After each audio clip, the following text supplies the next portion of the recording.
commissioners are meeting tonight to address the contract dealings of Mayor Nicholas Sacco, who was forced to return $180,000 in unused sick pay that he was not entitled to. Jillian Risberg, Hudson County TV.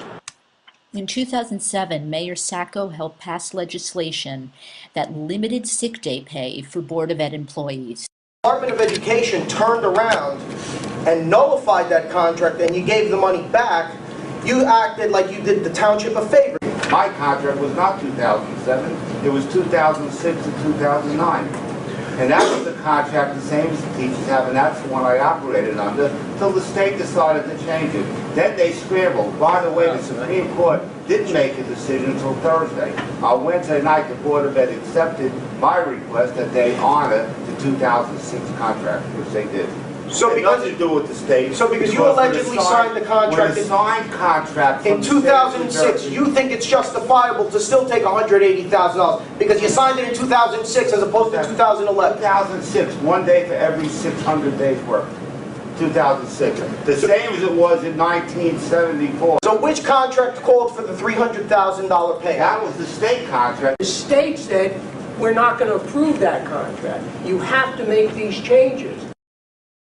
And someone could get me to take $180,000 off that I don't want to take off. I took it off before the Supreme Court ruled. That's the critical thing. We were dealing with the press. We showed the press those contracts 6 to 9.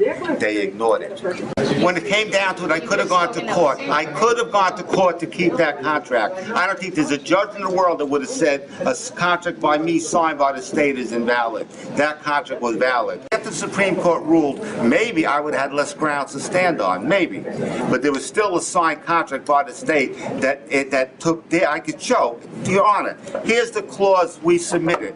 Here's the clause they told us to pull out. Here's the clause that's here. Okay? They did it. They made the mistake. They should have come forward to say they made the mistake.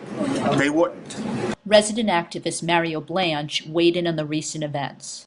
What we're trying to do here is make a better government, and that's what I want to see. I want to see a better, more honest government, a government that operates for the good of the residents in North Bergen, and not for the good of their own wallets. I'm going to write a letter to the State Attorney General of the United States Department of Justice, which is, in essence, the FBI. Right. I think somebody needs to look into political corruption.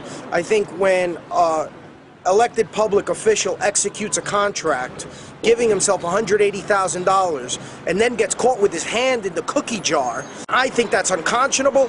If he was criminally prosecuted, I think the people of North Bergen would be vindicated.